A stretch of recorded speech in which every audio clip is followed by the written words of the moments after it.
Alright guys, welcome back to another video. There's a little bit of a storm happening. I hope that doesn't disrupt the video too much. And I've made a ton of notes for this video and I'm hoping that I can get through all of them without my battery dying first. So let's just jump right into it. This is traits of an envious, toxic, narcissist mom. We can actually add malignant onto this because we're not talking about your everyday average narcissist here, okay? They actually aren't that bad in the grand scheme of things. It's the malignancy. It's when the personality becomes a type of cancer, and that topic is for a whole other video, like discerning between a narcissist and a malignant narcissist. So we're gonna jump right in to the 14 things. Is in no specific order, guys. Get a cup of coffee, get a cup of hot cocoa. It's cold out. Ah. Let's jump right into it. I wanted to do this video last week. The end of my last video, I was about to throw up. I was so sick. I told my husband, I was like, I think I'm pregnant again. It must be something in the air. He's like, yeah, your legs. And I was like, oh, yes, that's a good one. That's a good one. All right. Number one, guys, number one. If you have a bad, nasty, evil mom, this might resonate with you. Stay to the end of the video, and we're going to be talking about a couple of things that these things that our moms do to us, they lead to what they lead to in us, and maybe like a little bit of call to action. There isn't much other than just awareness, okay? So number one, again, in no specific order, but number one is the use of toxic dark empathy. So we're not talking about somebody who's just lacking in consideration. We're not talking about somebody who just forgot about a thing, right? That it wasn't just negligence. Like, they did it on purpose. Now, I want you to think about like somebody who's like Sookie on True Blood, like a telepath, a true empath, and instead of being ethics-based like Sookie is, they use that tactic, they use that technique, and they use that skill to actually hurt people. So instead of like I just filled up the dumpster because I didn't think that the neighbor, I wasn't considering the neighbors. It was just a lack of consideration, right? Or I have so much trash and it's the holidays, I don't want to fill up the dumpster. The neighbors are going to need, there's two families here that use that dumpster. I don't want to fill it up. So we'll just like stash it in the garage for now and we'll wait until the holidays are over and we'll get rid of it, right? And then the dark empathy would be like, well, I know it's going to piss them off, but so what?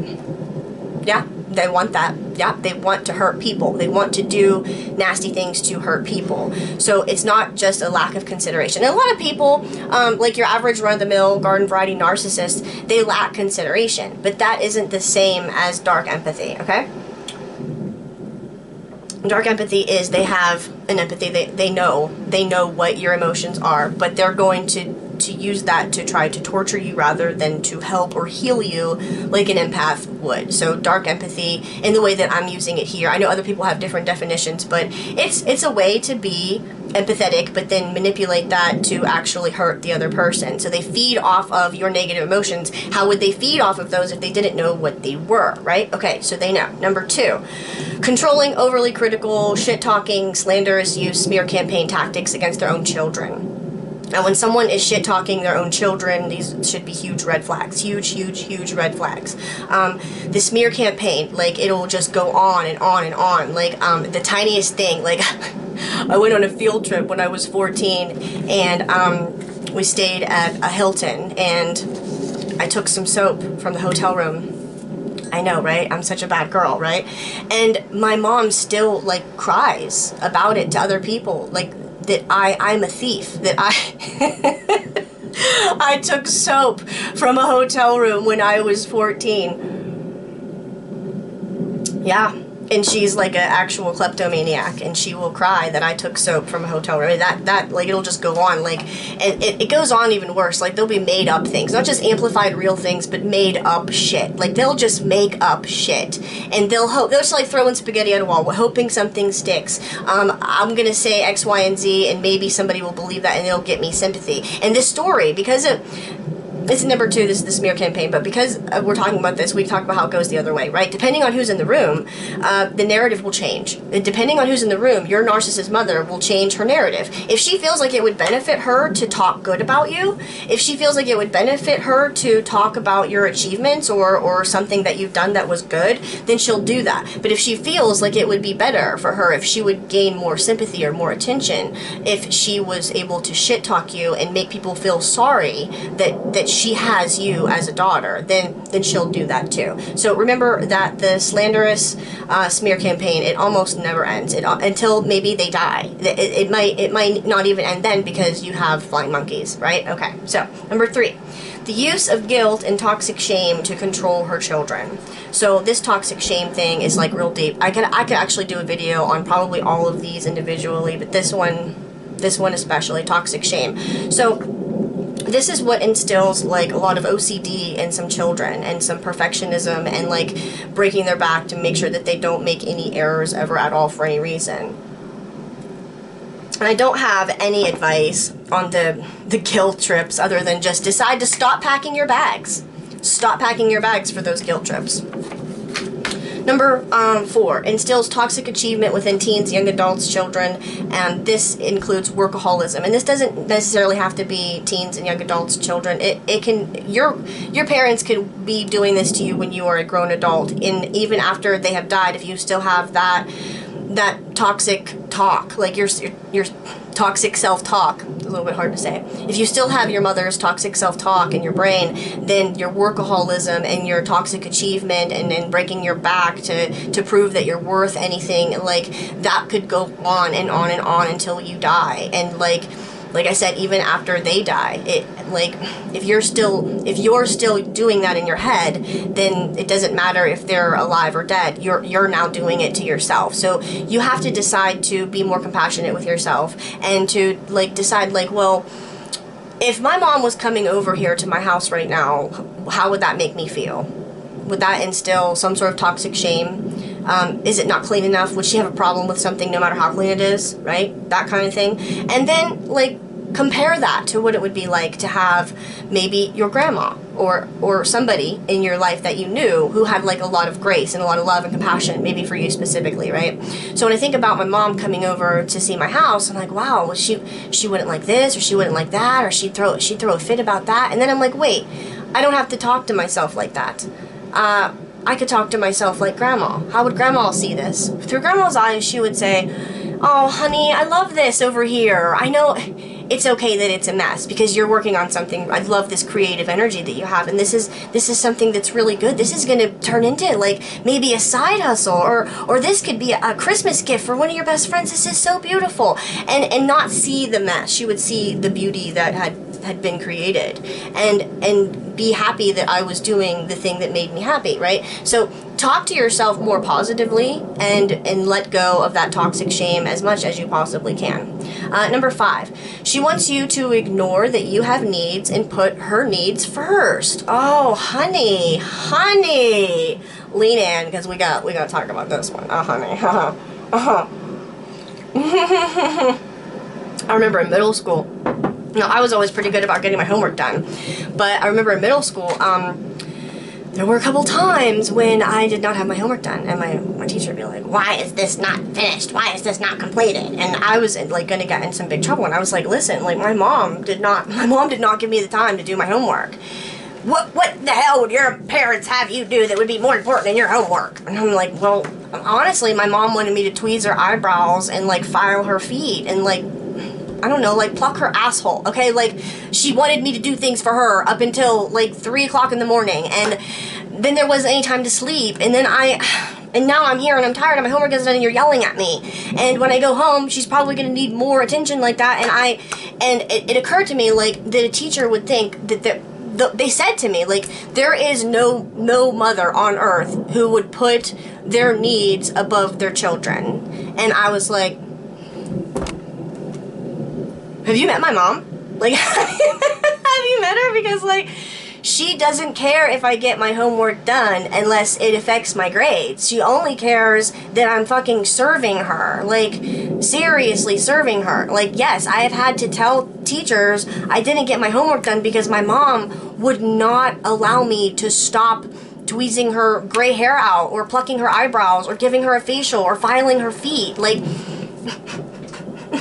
I remember in nursing school, this is why I had to lay down the law. I was like, you are kidding me. I'm like, I can't do clinical 3 days a week, school the other 2, and like constantly go in there tired like this because I'm up all night tweezing your eyebrows and plucking your shit. Like,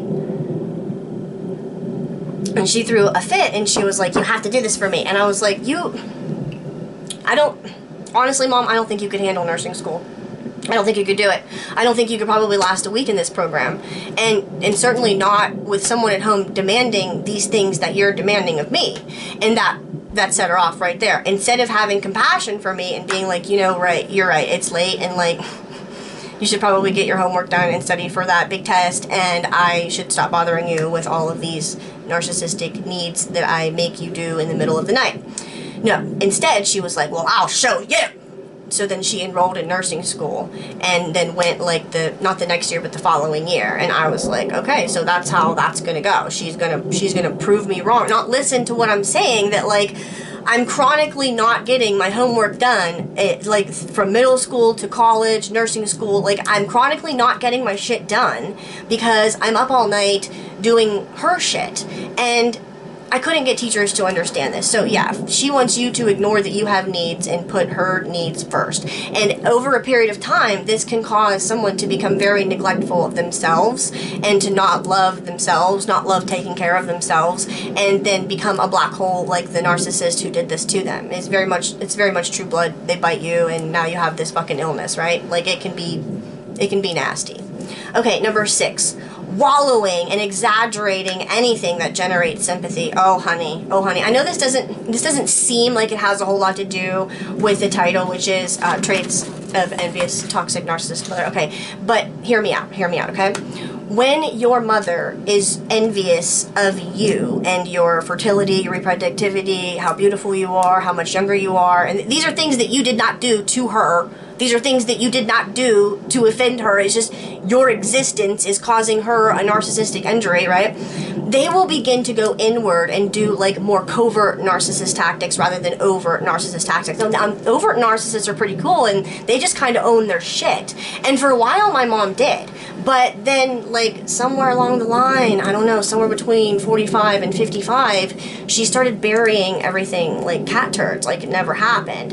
And because of that, she couldn't get the narcissistic supply from being overt. She had to go inward. And the inward, covert narcissistic supply is like, it's disgusting. It's like, give me a wheelchair so that people will have sympathy for me. It's kind of like that. Now, when I was a kid, my mom had to go to the ear doctor and have a in-office procedure done with local anesthesia. It took about 15 minutes. It was like 1.5 stitches and she was out. And this wasn't really that big of a deal for her or for anybody. Really, not even for the doctor. It wasn't really that big of a deal. However, she could not let this moment go and not cash in on the generating of the sympathy that she could get out of this. And she wanted me to tend to her her incision on the back of her ear, and there was like this little kit, and there was like a little cleaner and a little salve and some little Q-tips and a little thing, and she would be like, okay, do my ear. And so I would do the thing, and then she wouldn't let me leave. She would not let me leave the room. Like, I have to keep doing things, okay? And I would put the salve on her ear like 4 times. Like, I've put the salve on your ear. Okay, well, now tweeze my eyebrows. Okay, well, now pluck my gray hair out. Okay, well, now pick all my blackheads out of my face. And as this was going on, this is so funny. This is so funny now that I think about it. As this was going on, the phone would ring. It was back in the 90s, so we have the phone by the bed that has a little curly cord, right?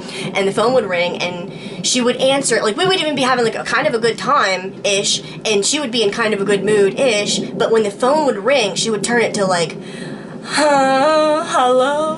Oh, oh yeah. And then she would say, I swear to God, it was crazy. She would say that she just got out of surgery.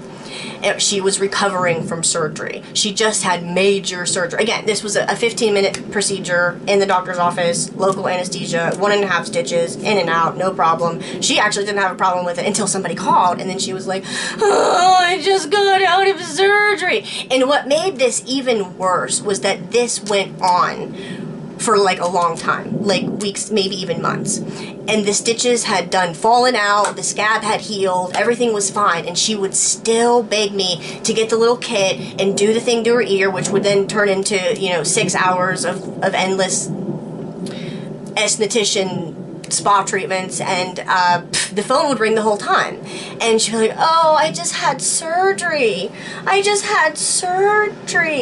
and a lot of people would feel really bad about that. They didn't know, like, it was the 90s, so we didn't have social media, so nobody knew really what happened. Everything happened in kind of a vacuum, so nobody really knew what was really going on. So when she said she had surgery, like, that, she can make this sound as bad as she wants it to sound to get as much sympathy as she could. And this happened, like, anytime someone would die. Like, she would lose her mind in front of anybody that was listening. And whenever they weren't there, it was like, oh, it's not really that big of a deal, and the doctor gave me drugs for it, and I'll probably be fine, and I'll get over it, and I'll find someone else. But in the presence of other people, mourning a death is like, oh my god, like, she was the loudest person, weeping and hollering at every funeral. It was almost embarrassing. It was almost embarrassing because it wasn't genuine, and it was done because, like, these people, these, like, narcissists, whether, like, covert or overt, occasionally they believe that if they portray that they feel the worst, if they portray that they're the saddest, that they will get more sympathy, and then people will think that they're good people. I saw through this, like, the whole time. I saw through that. I never acted on seeing through that. I never said anything, but I was just like, this is, like, getting a little absurd, the way that, like, you're carrying on like this, like, like, weeping so loudly at a funeral that we can't even hear what the preacher is saying, okay? And I feel bad that someone had died, and hell, sometimes it was even my own blood relative, and I'm crying too, but I'm not putting on a show, okay? I'm not doing that, okay? Not at a fucking funeral, alright? Not happening. Okay, number 7. Pitting siblings against each other to compete for the tiny crumbs of acceptance and validation offered by their parents. Now, this is significant because this happens for a couple reasons.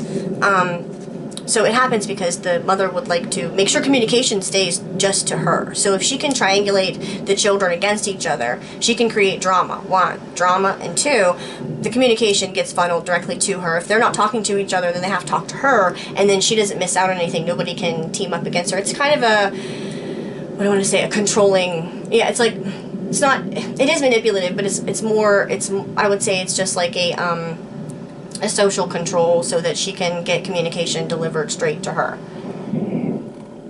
Now, there's a lot of manipulation that goes into that, leading up to that, but it's all just for the control of the communication and keeping the drama going. It also keeps the scapegoat scapegoated and doesn't allow for any, there's no recourse for the scapegoat, there's no support system for the scapegoat, and this just kind of continues to solidify that fact, right? And then, okay, number 8's really good because it's just kind of on this random piece of paper here. I worked really hard on these notes, guys, and they're kind of all over the place. Thank you for being with me if you're still here. Okay, so number 8 is Jesus makeup, which is taking the Lord's name in vain. And this is the true definition of taking the Lord's name in vain, not what some people have come to understand. It doesn't, it's not when you say God damn it, and it's not when you exclaim oh my God, or when you say Jesus Christ or Jesus fucking Christ. Those are not taking the Lord's name in vain. If anything, there's actually the opposite of it. But anyway, we'll get into it. So, using the Lord's name in vain, and fake Christians using religion to appear to be moral people of value, which is also known as virtue signaling. Okay, so what we have here is Jesus makeup. Jesus makeup. This is...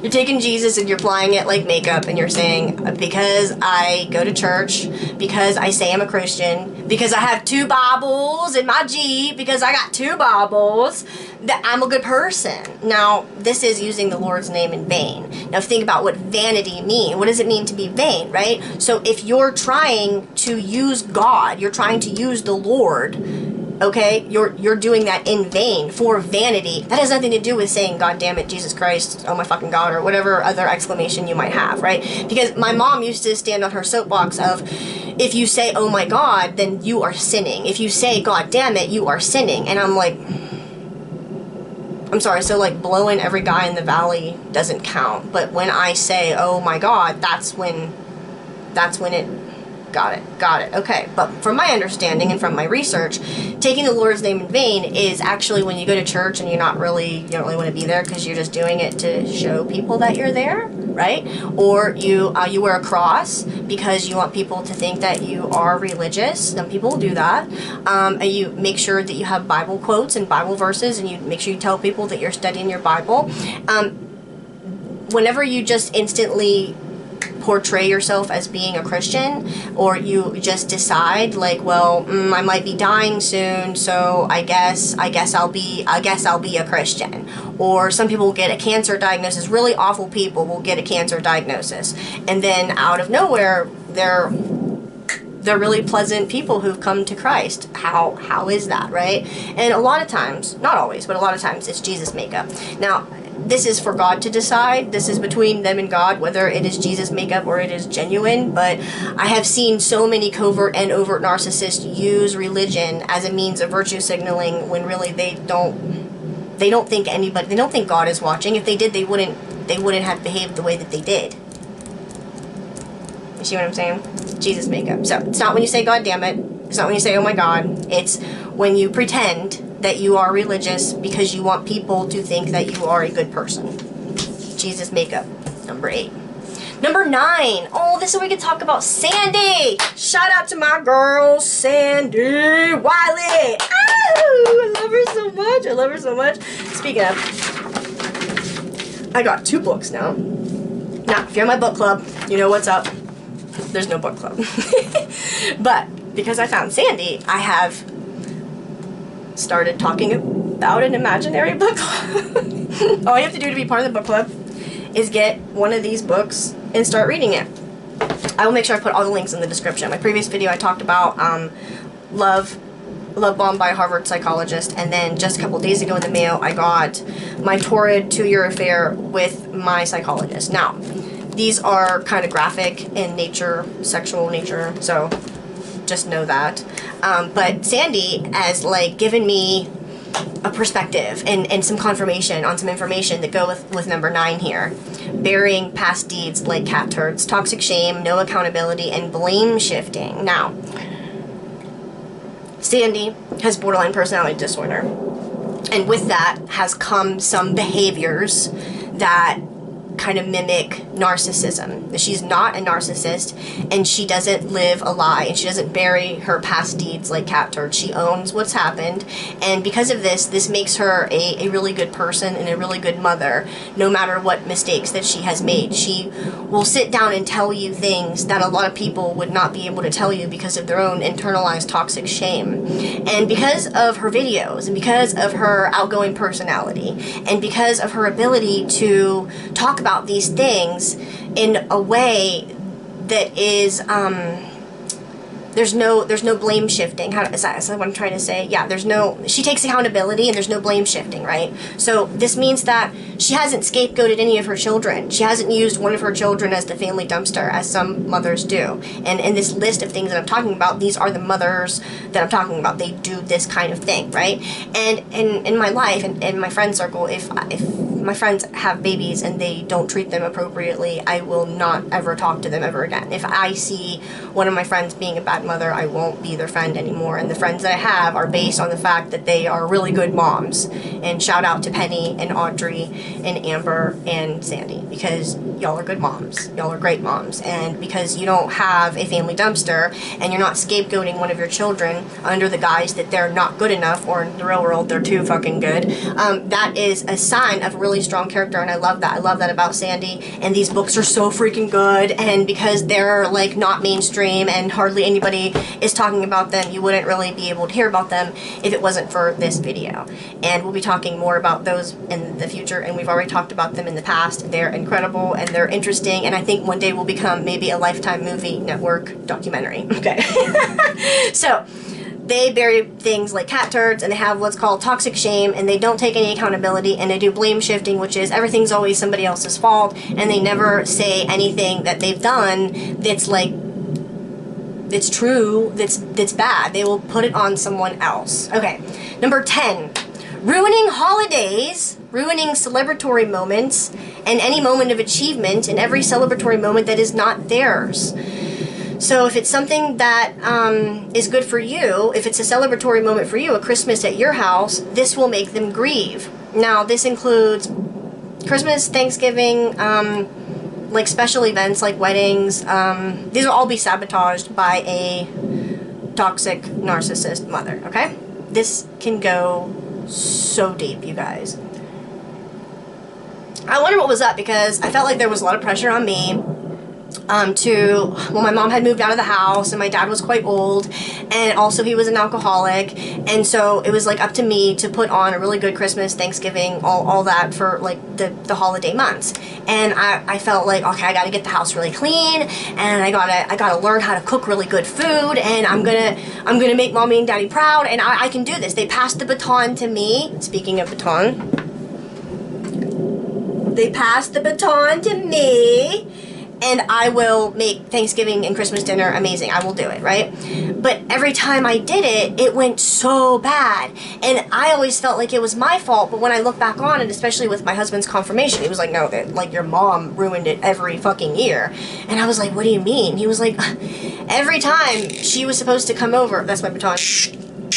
Every time she was supposed to come over and have Thanksgiving dinner or Christmas dinner with us, she either would just not show up, or come over for like a brief minute and complain that one or two things were not proper, and then she would leave and like piss a whole bunch of people off and like not come back, and like it was always like really awful. And I was like, really? And he was like, yeah, don't you remember she wore white to your wedding and made you buy your own wedding present? And I was like, oh yeah, I do remember that. And that was her on her best behavior.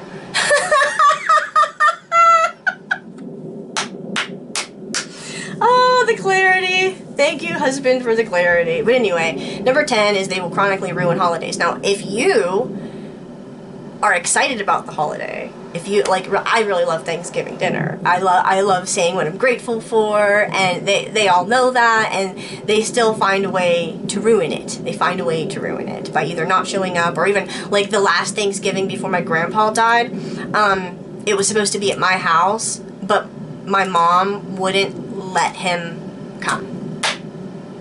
And then the following spring he died, and the last Thanksgiving didn't happen. So when I say this one, number 10, goes really deep, guys, it goes really deep. Moving on to number 11, though, before I cry, overwhelmingly brutal to the best looking daughter and favors boys. Okay, so I was born a female, contrary to what one internet troll would like to believe. And my parents were devastated by this. They really wished that I had been a boy. And I think they really wanted like the perfect family. They already had a girl and they wanted a boy. And like back in the 90s, like have one of each. It was like the perfect ideal family, have one of each. And they didn't get one of each. They had two girls, and they didn't like that. And even my sister would like commiserate with me over like how like brutal our parents were to us, and like in direct response to our gender, like, because we could see how much they like boys. Like, if there was a boy cousin or a couple boy cousins, or you know, some friends from work and some boys, some teen boys, they were always so nice to them. Like my sister would bring home boyfriends. Oh, my dad loved the boyfriends more than he loved us, and it was just obvious he wanted a boy. And my sister even told me when I was like, I don't know, like 4 years old, she said that Mommy and Daddy didn't want you, they wanted a boy, and that's why Daddy doesn't like you. And I was like, what? And I started crying, and I ran to my mom, and she like threw a fit and beat the crap out of my sister. But the truth is that my sister was right. My sister told me the truth. My parents wanted a boy, and they were just so... They tried really hard to hide it and lie. They've lied their whole lives. They still haven't admitted it, even though I've called them out on it. I'm like, I know the truth. Like, actions speak louder than words, and both of you tell me everything comes out in the wash, so I don't know why you're acting like I wouldn't have figured out that you like boys more than you like girls. They get preferential treatment all the time. And I mean, it happened all the time, but I'll give you like one example. I had to do weed eating by hand in like 4 different gardens and like 3 different flower gardens, and I had to get it all done before the sun went down, summer day. And my cousins are using my 4-wheeler and my go-kart to drive around in a circle down by the lake while I'm weed eating the gardens by hand.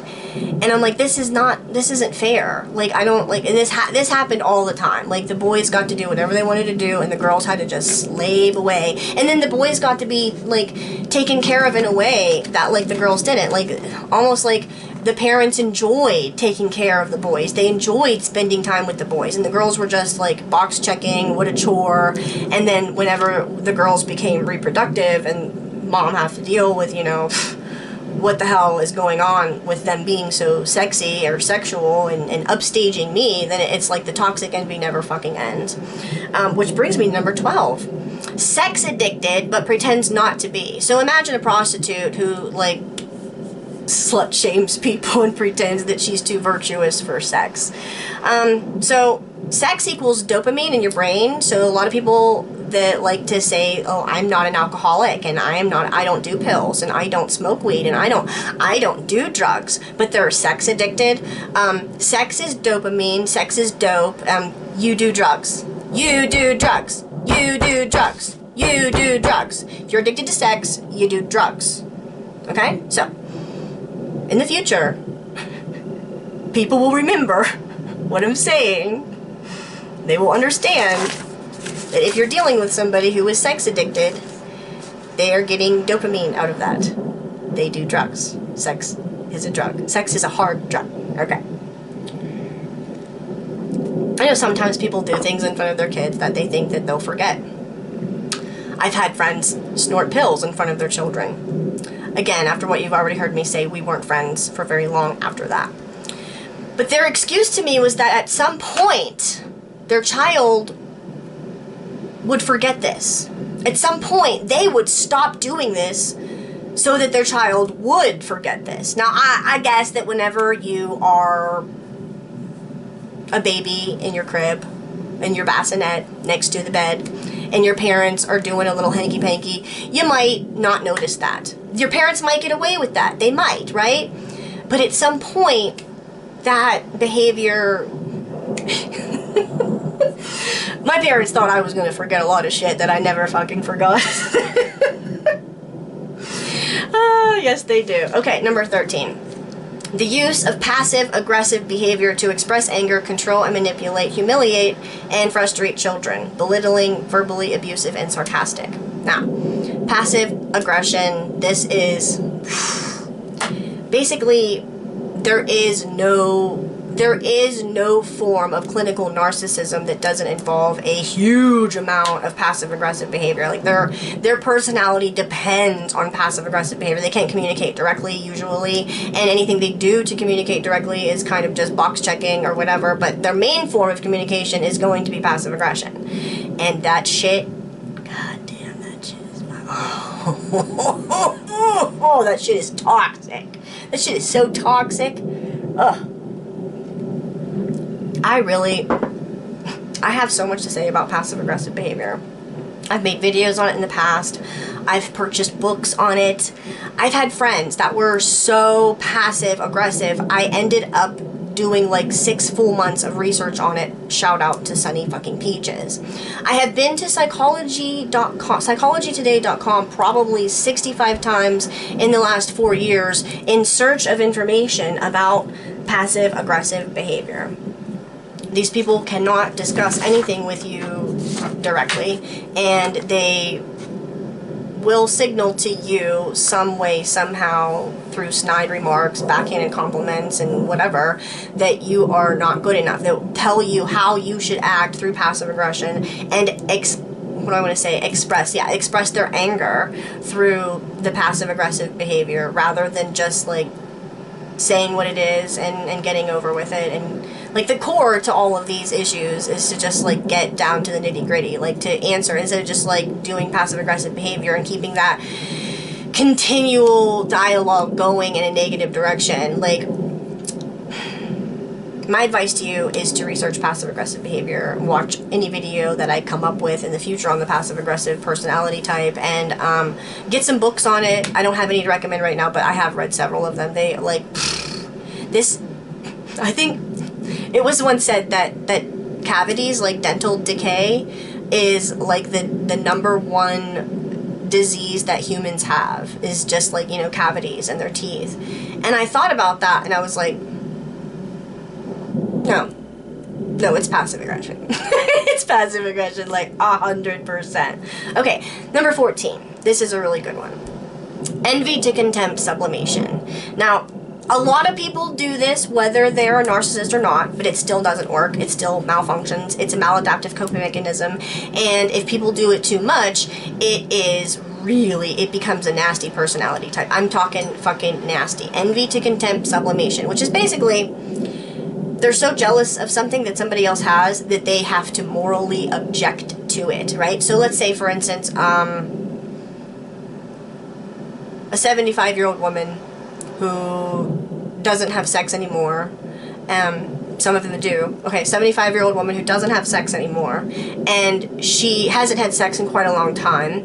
She maybe hasn't felt sexy in quite a long time, and to compensate for this, she does envy to contempt sublimation, which is looking down her nose at anybody who does sexy things, sex itself, or dresses slutty, right? Envy to contempt sublimation, right? So say, for instance, somebody is jealous of a YouTuber. Well, being a YouTuber is the number one most coveted occupation in the entire world, on all of flat Earth, right? So when somebody is faced with that reality, oh, well, so-and-so has a YouTube channel, oh, well, I have to either admit that I'm like jealous / envious of that, and like go forth and try to chase my dreams and become a YouTuber myself, or I could take the shitty, easy way out, which is, I don't like YouTubers. No, I hate them. It's disgusting. I think what they do is awful. I think that everything that they say is stupid. I can't believe they earn easy money. I can't believe people are watching. Ugh. And then it becomes like a bitterness. This is like a lot of old people can develop envy to contempt sublimation through the years of their life, for certain topics, like I said, for sex for some people, for fame or fortune for others. But when they do this their whole life, envy to contempt sublimation is just like bitter jealousy against everybody that exists. Oh shit, the furnace kicked on. I better wrap it up. Okay. If anybody does this to their children, this can cause codependency, toxic inner criticism, a lack of self-empathy, perfectionism, a lack of boundaries, chronic shame, OCD, people-pleasing, one-sided relationships, and, my favorite, rejection, sensitivity, dysphoria. Oh yeah, toxic achievement and workaholism. There are resources for any of this, and I would like to do a whole other video discussing any of that. For the most part, it is that you need to get educated and get away and make sure that you talk to yourself positively. That is the key. Talking to yourself positively. Alright guys. Merry Christmas, Happy New Year. Don't talk to yourself negatively. Okay? Be kind to yourself. Remember that your compassion is not complete unless it includes you.